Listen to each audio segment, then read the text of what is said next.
Hola, buen día. Mi nombre es Lauricela Chávez Bautista. Soy médico cirujano egresado de la Facultad de Medicina de Ciudad Universitaria.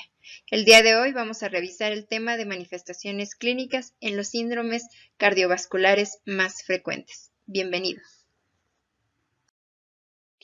El objetivo de esta plática es lograr que ustedes como alumnos obtengan mediante la entrevista los principales síntomas de los padecimientos más frecuentes del aparato cardiovascular. Además de realizar una semiología lógica, ordenada y completa, deben de ser capaces de interpretar los datos obtenidos y redactarlos de una manera clara y completa. De cada uno de los síntomas que vamos a describir en esta plática, tenemos que tener claro qué vamos a interrogar, qué características nos van a permitir orientarnos sobre el actual padecimiento y su relación con toda la enfermedad. Podemos iniciar preguntando la fecha de inicio del síntoma. Esto nos va a ubicar sobre tiempo-espacio y cuánto tiempo lleva nuestro paciente con esta manifestación. De igual manera, tenemos que preguntar sobre el modo de inicio, encaminando propiamente el interrogatorio a si se presentó de manera súbita, paulatina, con aumento o con disminución. Si existe alguna causa aparente que el paciente relacione con la manifestación que está presentando, es decir, si él lo relaciona directamente a alguna actividad o alguna realización de características para desarrollar este síntoma. El sitio específico en donde está presentando ya sea el dolor o la manifestación. El tipo, sobre todo cuando estamos hablando de dolor, tenemos que tener en cuenta cómo duele. Puede ser un dolor de tipo ardoroso, punzante, transflictivo, quemante, entre otros. ¿Con qué intensidad se presenta? ¿Qué tan fuerte? En este caso debemos de recordar, sobre todo cuando interrogaremos datos sobre dolor, que recordemos que es algo subjetivo. Sin embargo, existen escalas para orientarnos un poco, sobre todo sugiriéndole al paciente que nos indique en una escala ya sea por puntaje o por caritas. En algunos casos podemos sugerir lo más utilizada, el caso de un 0 para un dolor, técnicamente para la ausencia de dolor, y un puntaje de 10 para el dolor de mayor intensidad o el más fuerte que él ha sentido. Esto nos va a servir de comparativa para considerar qué tan intenso es ese dolor. Si se acompaña de irradiación hacia alguna otra zona, es decir, inicia en una zona detallada, sin embargo, también sufre de una pequeña migración hacia alguna otra zona o parte del cuerpo. La duración, para saber cuánto afecta, es decir, cuánto duró este dolor y si en algunos casos ya lo había presentado con anterioridad. Si tiene un horario. Hay datos, sobre todo vamos a tocar, por ejemplo, el edema. En este caso hay que preguntar si existe un horario. Por ejemplo, si notan que la hinchazón de las piernas se presenta sobre todo durante la noche, durante la mañana, todo el día, o si de plano no existe un horario, está afectado todo el día.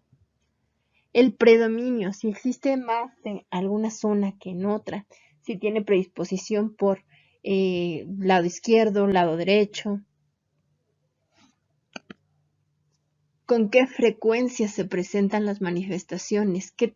Esto nos permite saber qué tanta afectación tienen en el ritmo de vida del paciente.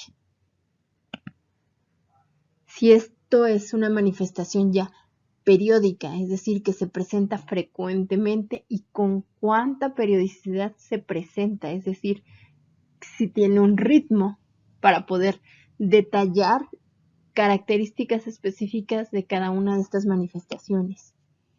Si hay atenuantes o intensivantes, es decir, si ha notado el paciente que con algo el dolor, la manifestación se aumenta, o si ha notado que exista algo que disminuya la molestia.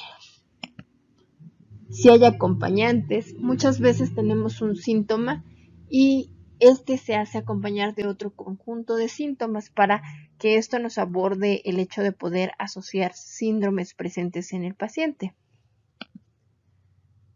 Si ha llegado a manifestar algún tratamiento, es decir, si tomó medicamentos, si hubo mejoría con ellos, si no hay un progreso, si en realidad no ha tenido nunca un apoyo de tratamiento, ya sea médico, quirúrgico, psicológico. Y si es que cuenta o contó con algún tratamiento, saber si hubo resultados adecuados, buenos o definitivamente no hubo ningún resultado. ¿Qué tanto ha evolucionado este padecimiento y esta manifestación? ¿Cómo se ha presentado? Si anteriormente, no sé, hace años el paciente presentaba esta manifestación, ¿qué tan grave se ha manifestado actualmente? Y si ha disminuido o aumentado en comparación con años previos, por ejemplo. Y actualmente, ¿cómo se encuentra?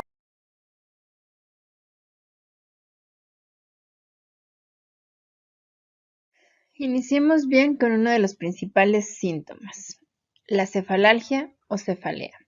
Por definición, dolor de cabeza. Como podemos ver en la imagen, de acuerdo a la localización de este dolor, podemos ubicarnos sobre la probable causa. En la parte izquierda, iniciamos con una imagen en la cual se observa la presencia de dolor de cabeza desde la zona central hacia la región cervical. Generalmente este dolor de cabeza es ocasionado por tensión muscular. La cefalea de tipo migrañosa, en la cual va a haber una afectación generalmente hemicraneana, que además se acompaña de una sensación de dolor opresivo alrededor del ojo. La cefalea en acúmulo o en racimos, que generalmente se localiza en la región frontal y de igual manera es hemicraneana. Y la cefalea asociada a una hipertensión, que en este caso generalmente es holocraniana. Como bien comentamos en las primeras diapositivas, a cada uno de estos síntomas tenemos que buscar características específicas. En el caso de la anamnesis para las cefaleas, tenemos que preguntar cuándo fue la primera crisis, el inicio de la misma, dónde inicia el dolor, para que el paciente nos señale con un dedo el lugar en donde inicia y hacia dónde se irradia. ¿Cuál es la cualidad o el tipo de dolor? Que como ya habíamos mencionado puede ser pulsátil, opresivo, gravativo, puntadas, terebrante o explosivo. Generalmente esto lo va a referir de manera coloquial el paciente como una sensación de apretón, punzadas o como que le taladran el cerebro. Existen precipitantes asociados a las cefaleas. Tenemos que interrogar de manera intencionada si se desencadena después de una luz intensa, de un olor, de un ruido, con la presencia de movimientos, si se asocia a la ingesta de comidas o bebidas, si está asociada con medicamentos, su nivel de estrés o incluso con niveles hormonales. ¿Cuál es la frecuencia con la que le duele la cabeza? Si es regular, si cambia de frecuencia o es independiente de los intervalos. Si presenta una irradiación, si solamente duele una parte o toda la cabeza. ¿Cuál es la intensidad?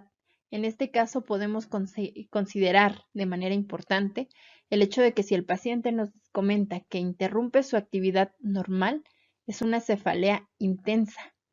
En estos casos también se deben de interrogar el hecho de si existen agravantes, es decir, si el dolor aumenta con algunos movimientos cervicales o con maniobras que aumenten la presión intracraneana o si acaso se asocia a algún olor característico.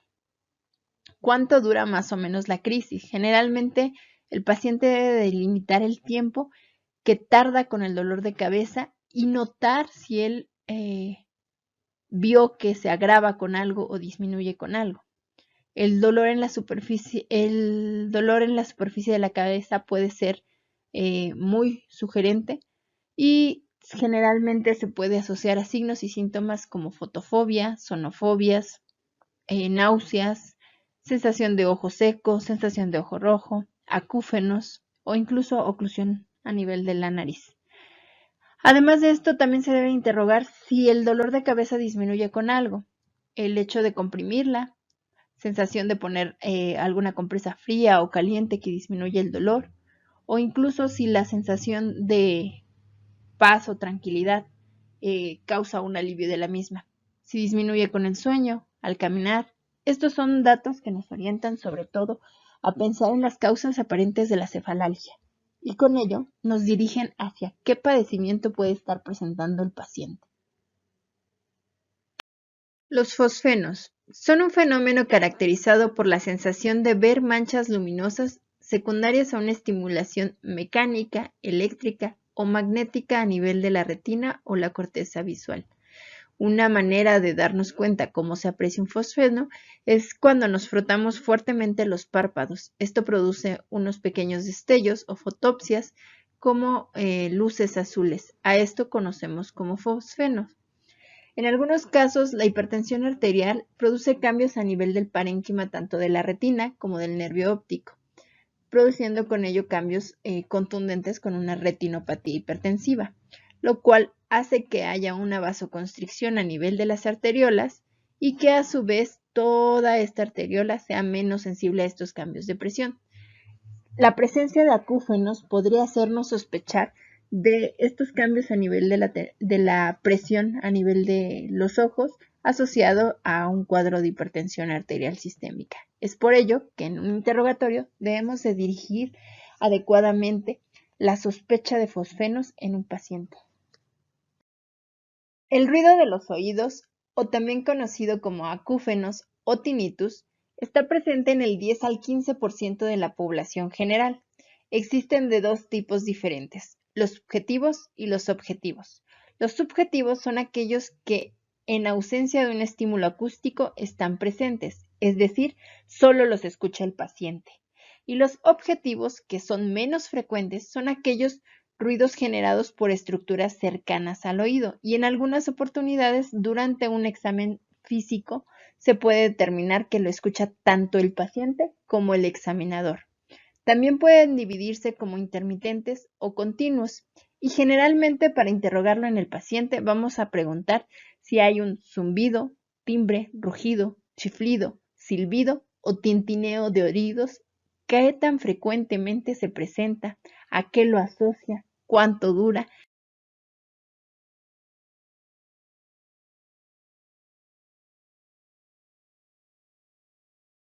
Una manifestación muy frecuente como signo de alteración cardiovascular es la disnea. Entiéndase como disnea la dificultad para respirar, que va a ser referida por el paciente como la falta de aire o la sensación de ahogo. Esta a su vez puede ser subjetiva u objetiva. En el caso de la disnea subjetiva es aquella que el paciente refiere a la sensación de falta de aire, sin embargo la saturación se mantiene dentro de parámetros normales. En el caso de la disnea objetiva, la sensación de ahogo del paciente se acompaña de baja en los niveles de oxígeno de la sangre. Hay una desaturación. Además, podemos considerar tres diferentes tipos de disnea. La disnea de esfuerzo, que es aquella que se presenta cuando hay algún estrés emocional o alguna actividad muscular que la condicione. La disnea de reposo, que está presente generalmente todo el tiempo, aun cuando el paciente se encuentra en descanso. Y la ortopnea, que es un tipo de disnea en la cual el paciente no tolera estar en una posición de cúbito, por lo que se mantiene sentado para poder respirar ampliamente. Dentro de todas estas alteraciones, las que van a ir enfocadas hacia los padecimientos cardiovasculares, tenemos como principales representantes a la insuficiencia ventricular izquierda, la estenosis mitral, la pericarditis constrictiva, el derrame pericárdico y la tromboembolia pulmonar. En esta diapositiva podemos observar la importancia de la disnea como síntoma asociado a alteraciones cardiovasculares. Los grados de la capacidad funcional cardíaca toman en cuenta la presencia de disnea con cada uno de los diferentes esfuerzos. Como vemos en la imagen, los grados de capacidad funcional van del grado 1 al grado 4. En el grado 1 La disnea se presenta solo cuando se realizan grandes esfuerzos, como correr grandes distancias, subir varios pisos, realizar deportes de alto impacto físico. En el grado 2, la disnea se presenta con medianos esfuerzos. En este caso estamos hablando de caminar, correr una distancia corta o incluso subir un piso. En el grado 3, la disnea está presente aun cuando realicemos esfuerzos pequeños, que interfieren incluso ya con el ritmo de vida del paciente, como vestirse, bañarse, comer. Y en el grado 4 estamos hablando de un paciente que presenta disnea incluso estando en reposo. Es por ello que es importante siempre interrogar la presencia de esta dificultad en todo paciente para descartar alteraciones cardiovasculares. A la coloración azulada de la piel se le conoce como cianosis, y esta se produce cuando hay un exceso de hemoglobina reducida por arriba de los 5 miligramos sobre decilitro. Tenemos tres tipos diferentes de cianosis: el central, el periférico y el mixto. Un ejemplo de la cianosis central es la que se presenta en los SHUTS congénitos. En esta, generalmente se le conoce también como cianosis caliente, debido a que no se modifica aunque se eleven las extremidades, se aumente la temperatura o se proporcione un aporte de oxígeno. En la cianosis periférica, también conocida como cianosis fría, porque esta sí se modifica cuando elevamos los miembros, cuando aumentamos la temperatura o cuando se da un aporte alto de oxígeno. Y la mixta o cianosis diferencial, en la cual hay componentes de ambos y por lo tanto se considera un SHUT no terminado. En este caso tenemos como un ejemplo la persistencia del conducto arterioso. La tos es producida por una contracción espasmódica y repentina de los músculos respiratorios, en este caso en específico los expiratorios, que permiten la liberación del árbol bronquial y de las secreciones o incluso de un cuerpo extraño, por lo que se considera un mecanismo de defensa. Puede clasificarse de acuerdo a su duración en aguda, subaguda o crónica, e incluso en productiva si hay presencia de flemas o seca si no las hay. Aunque generalmente va acompañando a patologías de origen respiratorio, en el caso de las patologías cardiovasculares lo podemos notar en la insuficiencia cardíaca congestiva, que presenta una tos característica, seca, nocturna, paroxística, acompañada de una sibilancia y que en algunas ocasiones puede llegar a ser productiva con una característica de coloración asalmonada. El esputo, el producto obtenido de la expectoración. La expectoración es considerada la eliminación de secreciones procedentes del aparato respiratorio que generalmente exceden los 100 mililitros. Existen en diferentes características: ceroso, asalmonados, espumosos, mucoso, purulento, aperlado, achocolatado, erumbrosos y hemópticos. En este caso, podemos asociar cada uno de ellos a diferentes patologías. Por ejemplo, el esputo ceroso está relacionado con cáncer broncoalveolar. El esputo asalmonado se asocia muy frecuentemente a edema pulmonar. El esputo espumoso a la insuficiencia cardíaca congestiva. En algunos casos, conocemos al esputo erumbroso como la mezcla de pus con sangre y el hemóptico como moco con sangre. Hay que diferenciar en este caso a estos dos de la vómica. La vómica se conoce como la expulsión brusca de pus acompañada de sangre. A diferencia de los dos anteriores, esta es expulsada con fuerza desde el aparato respiratorio. La hemoptisis es la expectoración de sangre desde el tracto respiratorio con una coloración rojo rutilante y acompañada de burbujas de aire. Hay que diferenciarla de la hematemesis, que es el vómito de sangre. De alguna manera, para entenderlo fácilmente, la sangre que se tose es la hemoptisis y la sangre que se vomita, hematemesis. La ingurgitación yugular o venosa. Se presenta cuando hay una sobrecarga derecha, esta asociada a un aumento de volumen que puede presentarse en una insuficiencia cardíaca congestiva, un infarto agudo a miocardio, sobre todo que afecta al ventrículo derecho, o alguna valvulopatía derecha. A su vez, esto causa plenitud de la vena yugular y manifestación en el cuello. Lo podemos detectar con el signo de Kussmaul. El signo de Kussmaul nos habla de un aumento patológico en la plenitud de la vena yugular durante la inspiración. De igual manera, la ingurgitación yugular puede definirse en 4 grados diferentes. En el primer grado, en este caso tomamos como referencia al músculo esternocleidomastoideo. En el primer grado no llega a atravesar al músculo esternocleidomastoideo como lo vemos en la imagen. En el segundo grado atraviesa o pasa al esternocleidomastoideo. En el tercer grado se extiende en la base maxilar inferior y en el cuarto grado hay una afectación incluso retroauricular.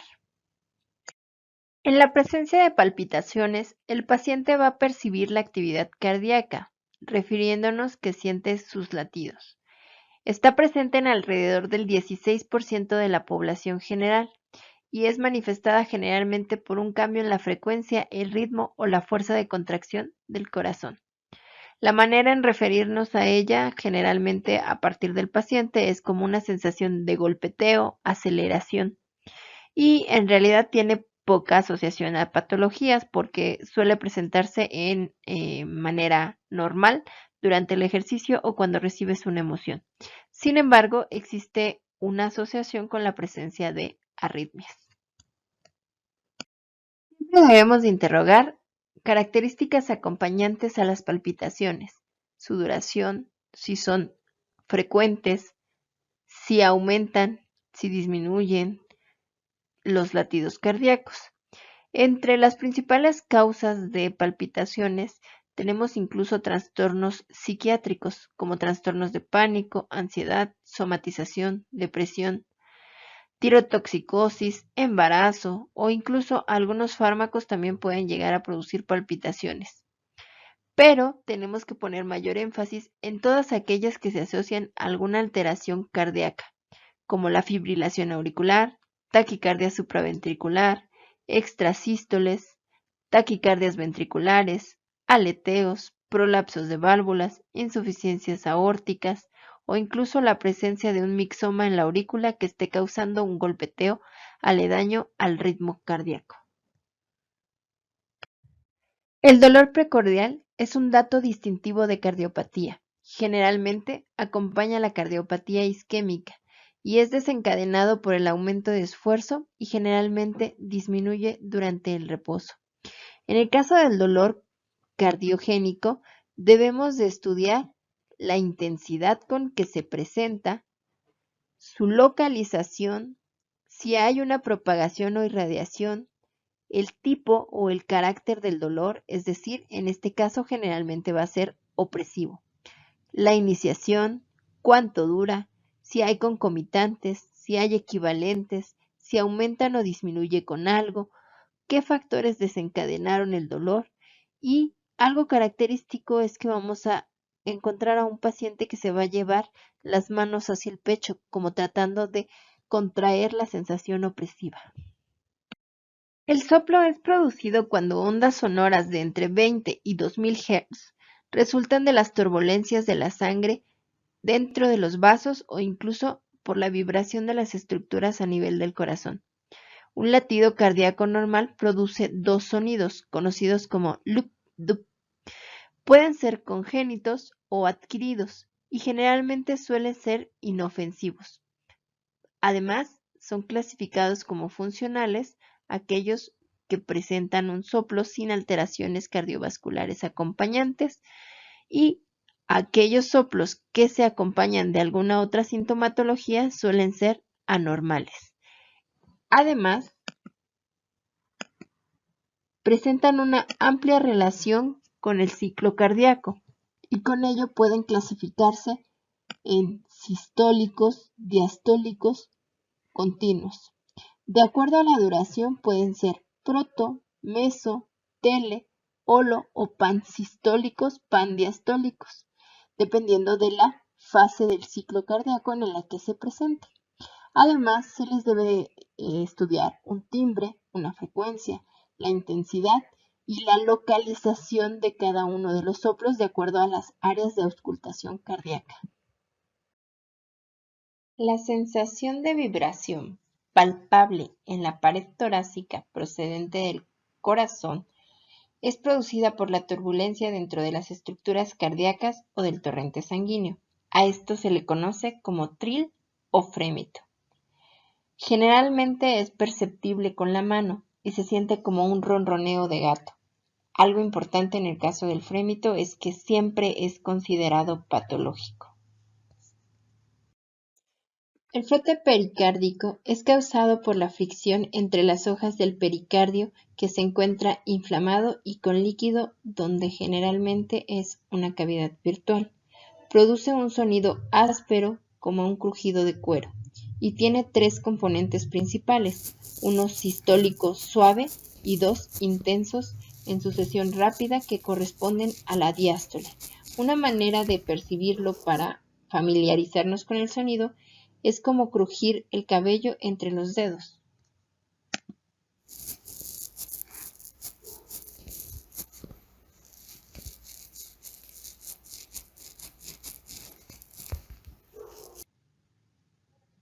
El signo de galope es un derivado de la auscultación cardíaca que se caracteriza por la presencia de un tercer o incluso un cuarto ruido protodiastólico. Puede ser normal en niños o en adultos con alto rendimiento. Además, puede indicar también patologías, como en el caso de la descompensación ventricular o la insuficiencia de las válvulas auriculoventriculares.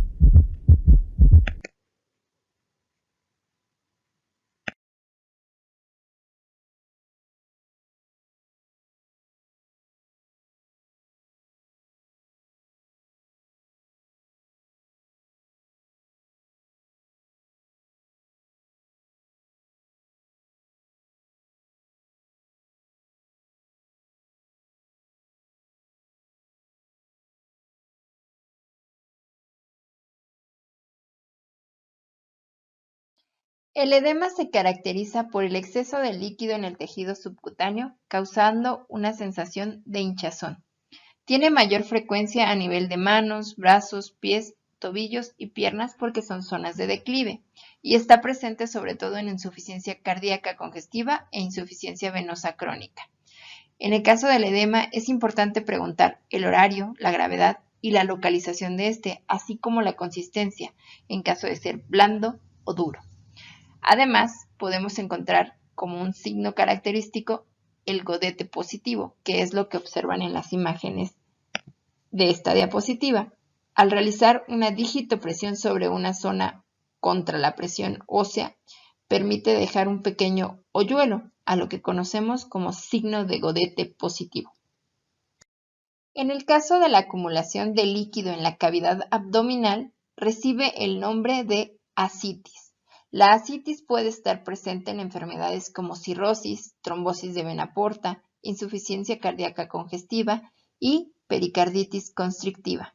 E incluso en algunos casos donde la concentración de líquido es muy alta, se reporta ascitis a tensión, que es una indicación inmediata de realizar una punción. La claudicación intermitente, definida como el dolor o malestar debido a la sensación de fatiga del grupo muscular a nivel de las extremidades, es una de las manifestaciones más comunes de la ateroesclerosis. Por lo general, ocurre cuando hay una actividad física, como respuesta a la isquemia por el secuestro de sangre, y se alivia durante el reposo. Está presente con más frecuencia en hombres, con una especificidad de 4 a 1. Es producida por la obstrucción arterial que causa un déficit en el flujo debido a que el músculo se encuentra en esfuerzo. Esto hace que llegue menos oxígeno y aumente la producción de ácido láctico, produciendo dolor. En la enfermedad arterial periférica de origen arteriosclerótico es de suma importancia debido a que afecta entre 4.5 a 29% de la población adulta. e idealmente debe de diagnosticarse pronto, debido a que se relaciona con un mayor riesgo de infarto a miocardio prematuro y muertes por accidente cerebrovascular. La anasarca es la manifestación más grave del edema. Consiste en la acumulación de líquido extracelular de manera generalizada en el cuerpo. Como podemos ver en las imágenes, se puede manifestar a nivel de extremidades, abdomen e incluso de manera atenuada a nivel de la región bipalpebral. Esta se debe a un aumento del volumen vascular. Ahora bien, en las siguientes diapositivas veremos ejemplos de cómo obtener estos síntomas durante el interrogatorio a un paciente. Espero les sea de utilidad el siguiente material didáctico. Vamos a iniciar con el proceso de la entrevista.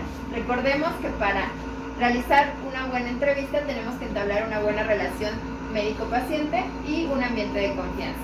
Vamos a interrogar inicialmente los signos más característicos para los padecimientos cardiovasculares. Buenos días, mi nombre es Laura Chávez y le voy a realizar unas pequeñas preguntas para su historia clínica. Iniciemos. ¿Ha presentado en algún momento o presentó dolor de cabeza? No. Que vea lucecitas, visión borrosa. Sí, de vez en cuando. ¿Qué tan frecuente es este síntoma? Como 2 o 3 veces a la semana. ¿Usted lo relaciona con algo? De que soy diabético. ¿Nota que aumente con algo o disminuya con alguna situación? No. Más o menos, ¿cuánto tiempo dura la visión borrosa? Poco tiempo, no dura mucho. ¿En un lapso de minutos a segundos? Como unos 10 minutos más o menos. ¿Qué tan frecuente es desde hace un año? Muy poco. ¿Esta sensación se acompaña de zumbido de oídos, dolor de cabeza o alguna otra molestia? De ninguna otra molestia. ¿En algún momento ha llegado a presentar zumbido de oídos, sensación de mareo, No. dificultad para respirar o que le cueste trabajo meter aire? Tampoco. ¿Tos?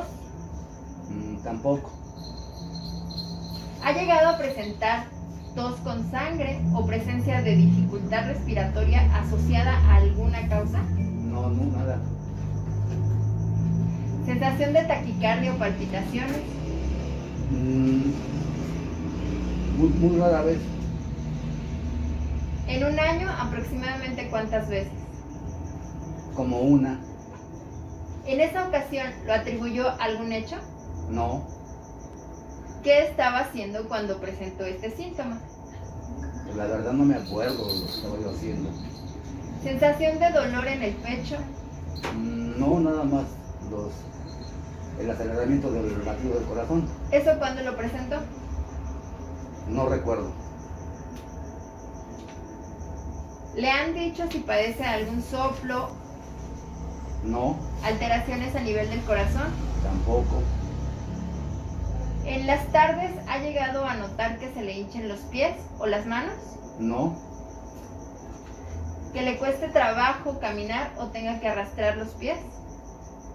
hay veces que sí, pero por una molestia que tengo en la rodilla. ¿Desde hace cuánto lo presenta? Ya tiene años. ¿Se asocia a dolor? Sí, ¿Cómo es ese dolor? algo fuerte. Del 0 al 10, ¿qué tan fuerte? Como un 7. ¿El dolor es punzante, ardiente? Punzante. ¿Se va hacia alguna parte? Se queda en la rodilla. ¿Algún otro síntoma que acompañe la molestia? No. Ok, gracias. Buen día, continuando con las prácticas sobre cómo interrogar sobre los síntomas más frecuentes en problemas cardiovasculares, vamos a realizar otra pequeña entrevista. Como recordaremos del video anterior, lo primero es entablar una buena relación médico-paciente de confianza y por ello siempre es importante presentarnos primero. Buenas tardes, soy la doctora Chávez, le voy a realizar algunas pequeñas preguntas sobre síntomas que puede estar presentando. ¿Ha tenido dolor de cabeza? No. ¿Nunca? Bueno, sí, pero no frecuentes. ¿Cuántas veces ha llegado a presentar dolor de cabeza en la última semana? Una. ¿Qué tan fuerte fue el dolor de cabeza del 0 al 10? Como 3. Cuando inició el dolor de cabeza, ¿fue de manera súbita o fue poco a poco? Poco a poco. ¿Usted asocia el dolor de cabeza a alguna causa? Sí, ¿A qué lo atribuye? a mi presión. ¿Padece de la presión? Sí. ¿Desde hace cuánto tiempo? Hace 24 años. ¿Cómo es el dolor de cabeza? ¿Punza? ¿Arde? ¿Como si la apretaran? ¿Como si la traspasaran? No, nomás me punza. ¿Se va hacia alguna parte? ¿Duele la mitad de la cabeza? ¿La parte frontal? ¿La parte trasera? A veces me duele la parte frontal y a veces la parte trasera. ¿Podría indicarme con un dedo dónde le duele? ¿El dolor se va de esa parte hacia algún otro lugar? Acá. Irradia hacia atrás. Ok. ¿Predomina más del lado derecho o del lado izquierdo? Lado izquierdo. ¿Qué tan frecuentemente lo presenta más o menos en un mes? Como 5 veces. ¿Ha notado que tenga un ciclo que se presente más en la mañana, en la tarde o por las noches? Por la tarde. ¿El dolor aumenta con algo? No. ¿Disminuye con algo? Pues no, porque no tomo nada más que mi pastilla de la presión. ¿Con su pastilla disminuye el dolor? Sí. ¿Ha llegado a tomar analgésicos para su dolor? No. ¿Hay algún otro síntoma que acompañe su dolor de cabeza, como mareos, visión borrosa, zumbido de oídos? Zumbidos de oídos. ¿Desde hace cuánto presenta el zumbido de oídos?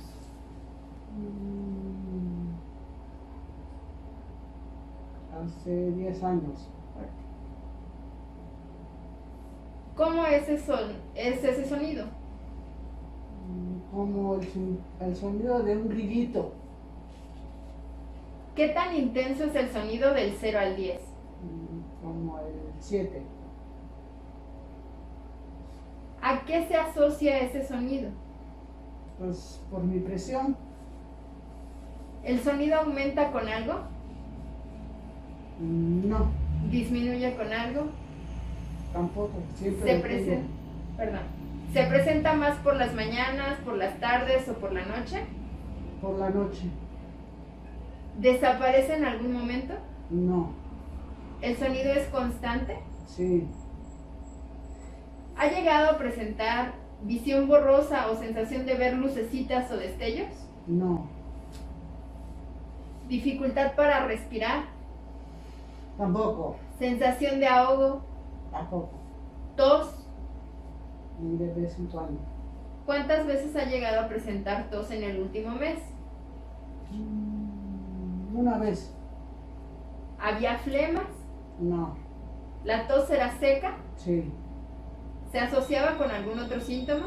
no, ¿Ha llegado a presentar tos con sangre o a escupir sangre? no, ¿En algún momento ha notado que las venas de su cuello palpiten o haya dolor?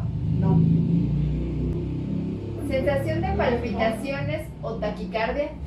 sí, ¿Cuántas veces en la última semana? como una vez. ¿Cómo son esas palpitaciones? ¿Qué es lo que siente? Como que me agarran acá en el pecho, como un puñado así para apretándome. ¿El dolor se va hacia alguna parte? No, ¿Se queda localizado? aquí, ¿Qué tan intenso es ese dolor? fuerte, ¿Del 0 al 10? 6, ¿Se presenta todo el tiempo? ¿Es intermitente? ¿Es continuo? intermitente, ¿A qué atribuye el dolor? A desesperación. ¿El dolor aumenta con algo? Sí. ¿Con qué? Cuando me pongo a pensar. ¿Disminuye con algo? No, ¿Toma algún medicamento para ello? no, ¿Ha llegado a presentar náuseas, vómito? no, ¿El dolor que refiere en el pecho se va hacia alguna parte? no, Cuando presenta ese dolor, ¿tiene la sensación de ahogo o falta de respiración? falta de respiración.